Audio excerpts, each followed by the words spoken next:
¿qué tal?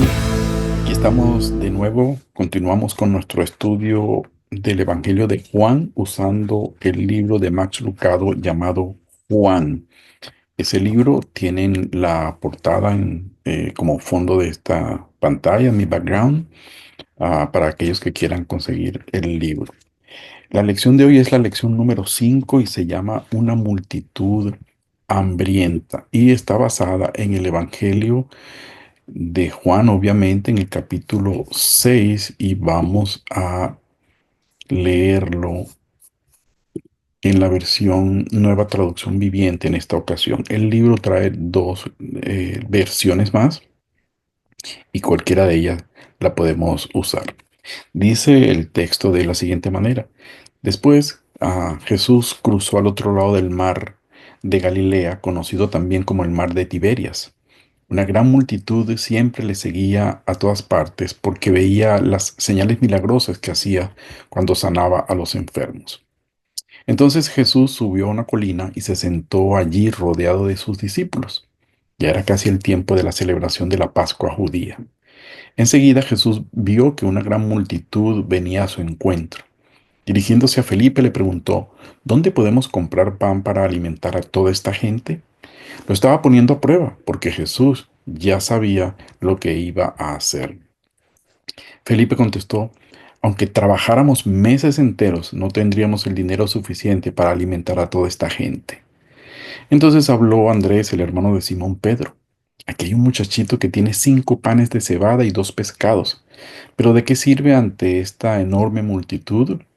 Jesús dijo, díganles a todos que se sienten, así que todos se sentaron sobre la hierba en las laderas. Solo contando a los hombres, sumaban alrededor de 5.000. Luego Jesús tomó los panes, dio gracias a Dios y los distribuyó entre la gente. Después hizo lo mismo con los pescados, y todos comieron cuanto quisieron. Una vez que quedaron satisfechos, Jesús les dijo a sus discípulos, ahora junten lo que sobró para que no se desperdicie nada. Entonces ellos juntaron las sobras y llenaron 12 canastos con los restos que la multitud había dejado después de comer de los 5 panes de cebada. La gente, al ver la señal milagrosa que Jesús había hecho, exclamó, no hay duda de que es el profeta que esperábamos. Cuando Jesús vio que estaban dispuestos a hacerlo rey a la fuerza, se escabulló hacia las colinas él solo. Esta es una lectura bien interesante. Es el pasaje que habla de la alimentación de, de las 5.000 personas. Hay otro pasaje que es la alimentación de los 4.000. Y en este caso estamos viendo el único milagro, aparte de la resurrección, que es narrado en los cuatro evangelios.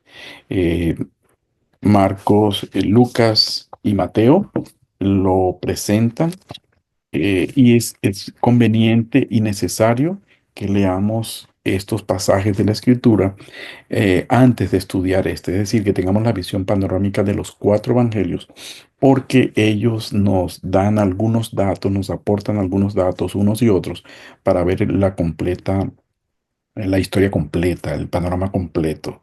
En Mateo lo tenemos en capítulo 14, versículos 13 al 21, en Marcos capítulo 6, versículos 30 al 44, y en Lucas en el capítulo 9, versículos 10 hasta el 17. Así es que la recomendación es leer los cuatro evangelios, las lecturas paralelas.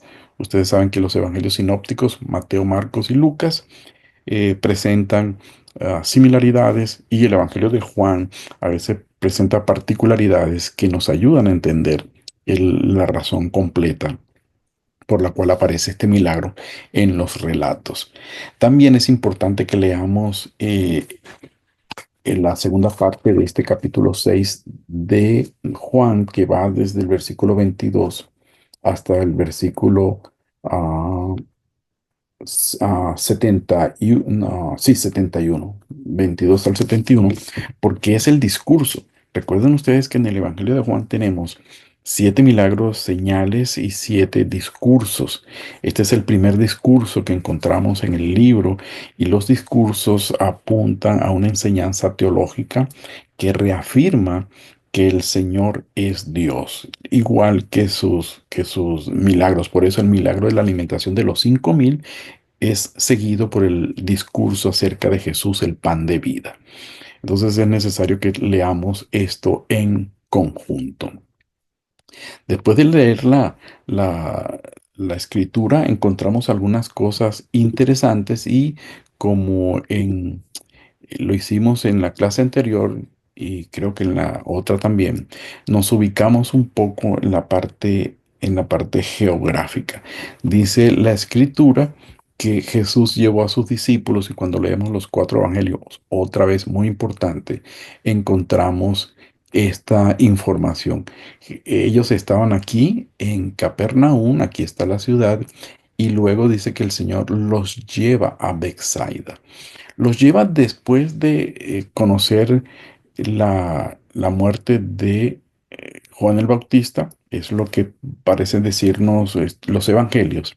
Y una vez que regresan los discípulos que han sido enviados para ministrar, vienen a contarles, vienen cansados, así es que de una vez el Señor se los lleva a una zona donde pudieran estar tranquilos porque la gente los estaba siguiendo, la gente iba detrás de ellos. Entonces tenemos en este pasaje de la escritura, encontramos que el Señor los lleva, si me permiten, a un momento para mostrarles aquí, los lleva de aquí, de Capernaum, probablemente aquí, por el mar y los lleva hasta Bethsaida. Esto representa quizás un viaje de unas 5 millas por el lago, pero la gente que había estado siguiéndolo, porque él ya había realizado milagros aquí, se va por tierra al ver que ellos van hasta Bethsaida y era quizás el doble de la distancia y por eso dice el versículo 6 cuando Jesús estaba con sus discípulos, vio a la gente que empezaba a llegar. De modo que sabemos que el Señor se movió con sus discípulos buscando el descanso, buscando pasar tiempo con ellos, pero la gente le seguía y la razón está en esos versículos que yo les decía que hay que leer. El versículo 26 dice, de cierto les digo que me buscan, no porque han visto las señales, sino porque comieron de los panes y se saciaron. De que la gente andaba detrás de Jesús por el interés, ¿no? El interés de ver algunas cosas y el versículo 15 nos da un detalle de por qué Jesús decide salir de esta zona de Galilea, porque este es el último, quiero decir, el último milagro que el Señor realiza allí en la zona de Galilea. De esta porción, y lo primero es que dice que fue el último milagro realizado en Galilea, como les dije, porque había peligro para el cumplimiento de toda la misión del Señor. Otro dato interesante está en el versículo 5. Jesús se dirige a Felipe, porque Felipe era de Bethsaida. Si buscan en el mismo Evangelio de Juan, capítulo 1, versículo 44, vamos a encontrar que Felipe era de Bethsaida, como se dice en, en ese capítulo. También Andrés y Felipe eran de la misma ciudad. Vemos por la escritura que pertenecen a al mismo pueblo. Y luego Lucas capítulo 9 versículo 10 nos dice específicamente que el Señor había ido a Bethsaida. No lo dice Juan, pero lo dice Lucas. Otro asunto interesante que podemos mencionar aquí es que el pan que se utiliza, en este caso en el relato, es el pan de cebada. Y el pan de cebada era el pan de los más pobres. Ni siquiera de los pobres, sino de los más pobres. La cebada era el alimento que se le daba a los animales para engordarlos. Y con esa capacidad de compra limitada que tiene la gente pobre, pues compran lo más barato que hay, que es la cebada, la convierten en harina y con eso hacen el pan que comían. Así es que este niño que nos dice el relato que llevaba el pan, pues no era de los más pudientes, ¿no? Versículo 13 Es interesante, se mencionan solo las sobras del pan y no del pescado. Debido a que Juan, recuerden ustedes, Juan quería resaltar los discursos del Señor. Este discurso que sigue en el versículo 22 en adelante es el discurso sobre Jesús como pan de vida. Entonces él va a intencionalmente mencionar que sobran pan y no pescado, ¿no? Aunque obviamente pudo haber sobrado pescado. Y finalmente, en el versículo 15, encontramos la razón por la cual Jesús no hace más milagros allí en Galilea. La razón es que él tuvo que huir porque si no lo hacía, lo iban a nombrar rey. Y eso le iba a crear un problema con las autoridades del lugar porque iban a tener una excusa para poder arrestarlo, ¿no? Otra cosa interesante que encontramos en este pasaje es esto de las cestas sobrantes. Fíjese, según las normas judías, cada persona que servía en una actividad como esta tenía el derecho de llevarse algo de lo sobrante para su consumo personal. Ahora, cada judío, especialmente cuando viajaban, cada judío llevaba una bolsa donde metía alimentos, metía su pan, probablemente el niñito tenía una bolsa de esta donde llevaba su pan y su pescado y le servía para tener alimentos durante todo el trayecto de su viaje. Así es que podemos imaginarnos que cada uno de los discípulos con su bolsa de viaje y estas 12 cestas que sobraron, pues pudieron llenar su propia bolsa de viaje. Así es que hayan sobrado 12 significa que cada uno de ellos como servidores estaba cumpliendo con lo que se establecía en su cultura de llevar algo de lo que había sido dado en la fiesta, en este caso de la repartición de los panes. Ahora, hay un significado especial del que hayan sobrado doce cestas aquí y que en la alimentación de los 4.000, en el milagro donde se multiplican los panes para 4.000 hombres, sin contar las mujeres y los niños, hayan sobrado 7. Esto, yo les animo a revisar un video que está en mi página que se llama de la alimentación de multitudes. Quiero decir que está en mi canal de YouTube. Entran a mi canal que es Emery Bastidas, buscan este video de la alimentación de multitudes y van a ver la explicación que hay allí que yo creo es muy pertinente y necesaria para que la tengamos en cuenta. Una vez más, estos videos solamente tienen la intención de darnos como la periferia, lo que está alrededor, los datos geográficos, los datos históricos, los datos de pasajes paralelos de la lección, para que cuando vayamos a la lección, nuestros discípulos, si tienen alguna pregunta, que tiene que ver con lo que ya sabemos, podamos contestarla y si no, pues simplemente buscamos más información. Pero la respuesta a cada pregunta de las que aparecen en el libro o texto que estamos usando, lo trabajamos nosotros individualmente. Y repito, llegamos a este video para conocer un poco más de lo que vamos a compartir o a enseñar.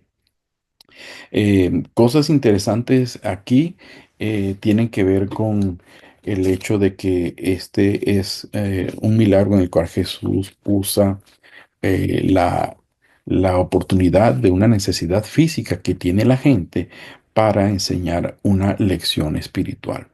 Dicho sea de paso, para los judíos no era extraño leer algo de esto. Recuerden ustedes que los judíos leían, o por lo menos escuchaban, los relatos que había en el Antiguo Testamento. Y en Segundo de Reyes, capítulo 4 hay un relato interesante. Segundo de Reyes, capítulo 4 dice, versículo 42 en adelante lo siguiente. Otro día un hombre de Baal Salisa le trajo al hombre de Dios, que era Eliseo, un saco de grano fresco y 20 panes de cebada que había preparado con el primer grano de su cosecha. Entonces Eliseo dijo, dénsenlo a la gente para que coma. ¿Qué? Exclamó el sirviente. ¿Alimentar a 100 personas solo con esto? Pero Eliseo reiteró, dénselo a la gente para que coma, porque esto dice el Señor, todos comerán y hasta habrá de sobra. Cuando se lo dieron a la gente, hubo suficiente para todos y sobró tal como el Señor había prometido. Así es que para los judíos era un recuerdo, una remembranza de aquello que había pasado en el Antiguo Testamento y una evidencia de que Dios no era nuevo, que Dios tuviera interés o compasión por la gente, porque en el Antiguo Testamento hemos encontrado algo similar. Encontramos la primera pregunta que dice, ¿por qué cree usted que la gente fue a ver a Jesús sin traer comida? Y a todas luces pareciera que ese fue el interés de la gente. Como dijo, ya leímos en el capítulo 6 versículo, ah, decía, versículo 26, no han venido por las señales, sino porque comieron de los panes y se saciaron. Había interés en la gente en seguir a Jesús y después que los alimenta, pues hay más interés todavía, ¿no? Ah, pero algo interesante es que Jesús le pregunta a Felipe y dijimos que Felipe era oriundo de esa zona de Bethsaida y por eso conocía la zona. Y Jesús, dice el versículo 6 sabía lo que iba a hacer, pero le preguntó a propósito para dar inicio así a una lección muy importante para todos los discípulos. Ahora, Felipe le contesta pensando de manera humana, en términos humanos, bueno, no tenemos dinero, no nos va a alcanzar el dinero aunque tuviéramos el equivalente a 7, 8 meses de trabajo. Y lo que muestra este versículo es que él tenía un enfoque errado, un enfoque basado en sus propios recursos y no en los recursos de Dios. Ya habían visto algunos milagros y sin embargo aquí dice, bueno, eh, no sé cómo podríamos hacer porque definitivamente no contamos con el dinero, los recursos necesarios. Eso es un enfoque equivocado de los problemas y ya comenzamos a ver enseñanza para nosotros en este pasaje, ¿no? El enfoque que tengamos en las circunstancias que vivimos es importante, especialmente si no es un enfoque hacia el poder de Dios más que a nuestros propios recursos. Por eso dijimos que esta es una lección en la cual Jesús utiliza las necesidades, las circunstancias físicas para enseñar una lección espiritual. Cuando llegamos a la pregunta 5 donde dice, ¿a quién se parece usted en esta historia? Y empiezan las preguntas. Pues no debemos juzgar a Felipe por haber contestado de esa manera, porque a veces nosotros nos parecemos a Felipe, eh, planteándonos la respuesta a una situación en términos físicos, en términos terrenales, en términos humanos, y no en los términos del poder de Dios. Dios tiene poder, Dios tiene autoridad, y a veces olvidamos tomar eso en cuenta. Así es que a veces nos parecemos a Felipe. Eh, Ojalá y a veces nos parezcamos a Andrés, porque Andrés tiene un ministerio sumamente especial. Andrés traía gente a Jesús. Andrés trajo a su hermano Simón a Jesús para que lo conociera. Ahora trae a este niño para que sea el vehículo que el Señor utilizó para hacer este milagro de la multiplicación de los panes. Ojalá con mucha frecuencia nos parezcamos a Andrés trayendo gente a los pies de Cristo.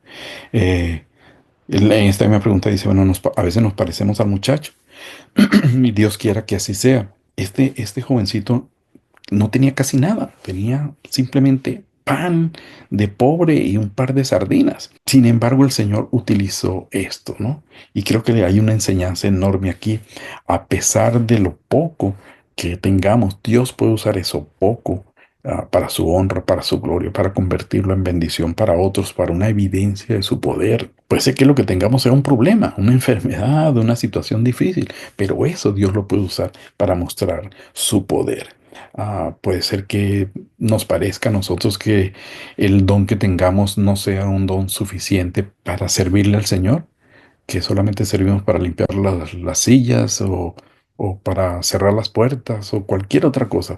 Pero eso en las manos del Señor es sumamente importante. Puede ser que nos parezcamos a la gente a veces, siguiendo al Señor solamente por los panes y los peces, por el interés, por los beneficios que obtenemos.